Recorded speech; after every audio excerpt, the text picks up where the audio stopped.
പിണറായി വിജയൻ കേരളത്തിലെ മുഖ്യമന്ത്രിയായിരുന്നു. എന്റെ പാർട്ടി ഒരു കാലഘട്ടത്തിൽ എന്റെ മുന്നിൽ നിൽക്കുന്ന പഴയ പ്രായം ചെന്നവർക്കറിയാം. പാവപ്പെട്ടവന്റെ പേര് വരുന്നതെടുത്ത് എത്ര പ്രക്ഷോഭനം താഴത്തെ ഭരതന്റെ മുഴുവൻ ചെയ്യുന്ന ആ പാർട്ടിയിൽ പാവങ്ങളുടെ പേര് വരുന്ന കണ്ണൂർ ജില്ലയിലെ പിണറായിയുടെ പാലപ്പുറത്ത് AK ഗോപാലനും അണികളും രാഘവനും ശ്രീകണ്ഠനും നടത്തുന്ന പലതര കമ്മ്യൂണിസ്റ്റ് നേതാക്കന്മാർ ഈ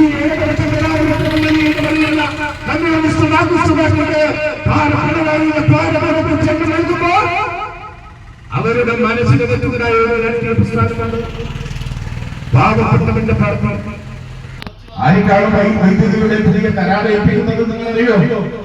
നരേന്ദ്രമോദി ഏറെ വാത്സല്യത്തോട് കൊടുക്കാറുന്ന ബോംബെയിലെ വ്യവസായിയായ അദാനി ഗ്രൂപ്പിനാണ് കേരളത്തിലെ മുഖ്യമന്ത്രി. അദ്ദേഹത്തിന്റെ പുതിയ മണവാളനായ മരുമകനും കൂടി അദാനിയായിട്ട് സംസാരിക്കുന്ന ഒരു ഫോട്ടോ ഇന്നലെ ദൃശ്യ മാധ്യമങ്ങളിലൂടെ കടന്നു. ഞാൻ ഇവിടെ നിങ്ങൾ അഭിമുഖീകരിക്കുന്നപ്പോൾ എന്റെ മുന്നിൽ എനിക്ക് അതേ ഞാനിവിടെ BJP-കാരനാണ്, RSS-കാരനാണ്. ഞാൻ ചോദിക്കട്ടെ, BJP-യും RSS-ഉം CPM തമ്മിലുള്ള അഭിഷിക്ത കൂട്ടുകെട്ടിൽ നിന്ന് മനസ്സിലാക്കണം. പാലക്കാട് ഒരു പൊതു തെരഞ്ഞെടുപ്പ് നടന്നപ്പോൾ ആ തെരഞ്ഞെടുപ്പിൽ രാത്രി റോഡിൽ വന്നപ്പോഴാണ് കാണുന്നത് നീലപ്പെട്ടി പണവുമായി പാലക്കാട് ലോക്സഭയിൽ കോൺഗ്രസ് പ്രവർത്തകരെ ഉപയോഗിക്കുന്നു എന്ന് സ്കോറിംഗ് വാർത്ത ചാനലിലൂടെ കണ്ടു. അപ്പൊ കോൺഗ്രസിന്റെ നേതാക്കന്മാർ താമസിച്ച അതേ ലോഡ്ജിൽ തന്നെയാണ് CPM-ന്റെ നേതാക്കന്മാരും BJP-യുടെ നേതാക്കന്മാരും താമസിക്കുന്നത്.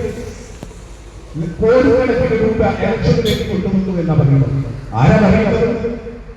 ഇവിടുത്തെ കഴിഞ്ഞ പൊതു തെരഞ്ഞെടുപ്പിൽ BJP-യുടെ സ്ഥാനാർത്ഥിയായി മത്സരിക്കുന്ന പ്രഭു കൃഷ്ണയും രാജ്യസഭാ അംഗമെന്ന് വിശേഷിപ്പിക്കുന്ന DYFI-യുടെ നേതാവ് റഹീമും ഒരേ റൂമിൽ നിന്നുകൊണ്ടാണ് ഇത്തരം പ്രചരണങ്ങൾ നടത്തുന്നുണ്ട് മുന്നോട്ട് പോകുന്നത് എന്ന് നിങ്ങൾ പറയുമ്പോൾ ഞാൻ എന്റെ മുന്നിൽ ഇരിക്കുന്ന ആ ജയകൃഷ്ണൻ മാസ്റ്ററുടെ പേര് കാണുമ്പോൾ എന്റെ മനസ്സിനകത്ത് വരുന്നത് എന്നും ഈ പ്രസ്ഥാനത്തോട് RSS എന്ന് പറയുന്ന BJP എന്ന് പറയുന്ന സംഘടനമാർ എന്ന് പറയുന്ന രാഷ്ട്രീയ പ്രസ്ഥാനത്തോട് ആദർശം പുലർത്തി നിൽക്കുന്ന ഈ പ്രദേശത്തിലെ പ്രവർത്തകരെ നിങ്ങൾ ഒരു നിമിഷം ചിന്തിക്കണം. 140 സീറ്റുകൾ. ആ സീറ്റിൽ കേരളത്തിൽ നിന്നൊരു BJP സ്ഥാനാർത്ഥിയെ അയക്കണം. ആയിരം ഉറപ്പ് വരുന്നത് പിണറായി വിജയൻ കൊടുത്ത ഉറപ്പ് എന്തിന്റെ പേരിൽ? ലാവലിൻ എന്ന് പറയുന്ന കൊള്ളയടിച്ച ആ അന്വേഷണം നടത്തിപ്പിക്കാൻ 36 തവണയാണ് പിണറായി വിജയൻ പ്രതിയായ കേരളത്തിന്റെ ഏറ്റവും വലിയ അഴിമതിയായ ആ ലാവലിൻ കേസ് CBI കോടതി മാറ്റി വെച്ചുകൊണ്ട് മുന്നോട്ട് പോകുന്നത്.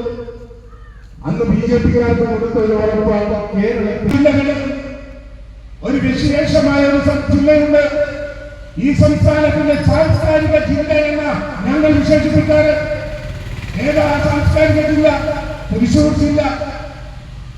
ആ തൃശൂർ ജില്ലയിൽ ഈ സംസ്ഥാനത്തിന്റെ പൈതൃക സമ്പത്തെന്ന് ഞങ്ങൾ വിശേഷിപ്പിക്കുന്ന ആ തൃശൂർ പൂരങ്ങളെക്കാൾ കേരളത്തിലെ മുഖ്യമന്ത്രി ചുമതലപ്പെടുത്തിയത് ADGP എന്ന് പറയുന്ന ഉന്നത പോലീസ് ഉദ്യോഗസ്ഥനായ അജിത് കുമാറിനെ കൊണ്ടുപിടിച്ച് RSS-കാരന്റെയും സംഘപരിവാറുകാരന്റെയും BJP-കാരന്റെയും താൽപര്യങ്ങൾ സംരക്ഷിക്കാൻ തൃശൂർ പൂരങ്ങളെത്തിയ രാഷ്ട്രീയ പ്രസ്ഥാനമാണ് BJP-യും കമ്മ്യൂണിസ്റ്റുകാരുമെന്ന് ഞങ്ങൾ ആവർത്തിച്ചുകൊണ്ട് പറയുന്നു. തൃശൂർ പൂരങ്ങളെത്തിയവർ ഇന്ത്യൻ പാർലമെന്റിനകത്ത് BJP-ക്ക് ഒരു എൻട്രി കേരളത്തിന് കൊടുക്കാൻ വേണ്ടി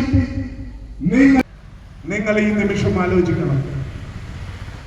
തിരുവനന്തപുരത്ത് പിണറായി വിജയൻ